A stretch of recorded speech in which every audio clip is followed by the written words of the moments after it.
Radio JM. Radio JM, c'est votre radio juive à Marseille. Il est midi.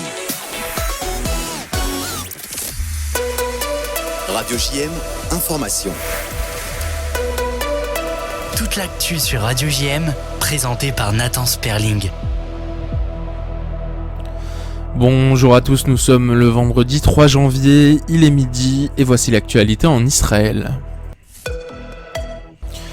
Dans la nuit, l'armée de l'air a intercepté un drone lancé depuis le Yémen. Le drone a été intercepté avant d'entrer dans l'espace aérien israélien.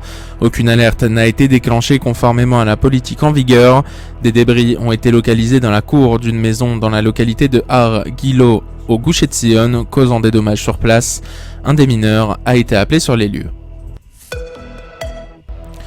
Un responsable militaire houthi a déclaré au journal libanais Al-Akhbar, proche du Hezbollah, qu'une nouvelle tentative américaine est en cours pour mettre fin aux attaques du Yémen contre Israël avant la fin du mandat du président Joe Biden.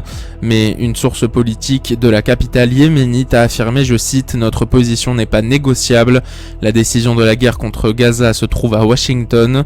De plus, des sources ont indiqué au journal que le Yémen souhaite déployer des nouveaux missiles balistiques dans un avenir proche. L'autorité palestinienne pourrait modifier son système de paiement aux prisonniers condamnés pour des actes de terrorisme. Ces paiements, critiqués comme une incitation à la violence, sont dénoncés depuis des années par Israël et d'autres pays. La réforme envisagée consisterait à transformer ces versements en aide sociale accessible à tous les Palestiniens. L'objectif serait de réduire la pression internationale et d'éviter les sanctions financières imposées par Israël. Cependant, cette réforme suscite déjà des doutes quant à son efficacité. Un film d'animation a été créé en hommage à un otage israélien passionné de culture japonaise. Ce film raconte son histoire, mettant en lumière son amour pour le Japon avant sa captivité. Les proches et amis de l'otage ont travaillé ensemble pour concevoir ce projet qui vise à honorer sa mémoire. L'animation explore ses rêves et sa passion pour le pays du soleil levant tout en abordant sa situation tragique. Ce film, salué pour son message fort, sensibilise le public à son histoire personnelle et à celle de milliers d'otages. À l'international, un avion iranien a été immobilisé à l'aéroport de Beyrouth pour inspection.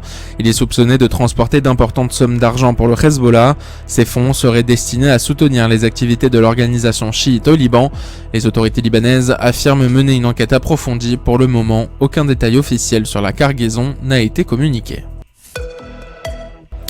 Jake Sullivan, conseiller à la sécurité nationale des États-Unis d'Amérique, a présenté il y a quelques semaines au président Joe Biden un plan d'attaque contre les installations nucléaires iraniennes. Ce plan serait mis en œuvre si des renseignements indiquaient que l'Iran progressait vers le développement d'armes nucléaires avant l'entrée en fonction de Donald Trump.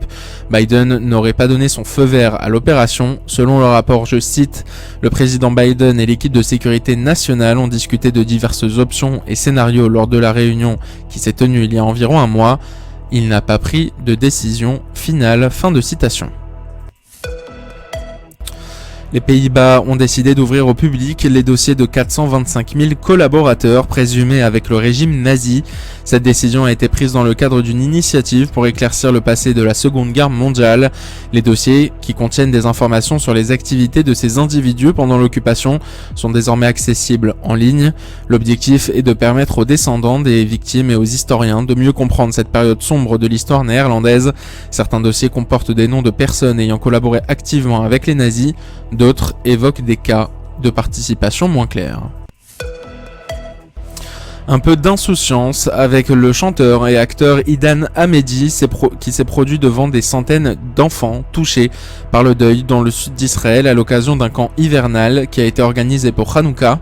Il est arrivé en hélicoptère au camp de 3 jours qui a été mis en place par One Family au kibbutz Revivim dans le Negev.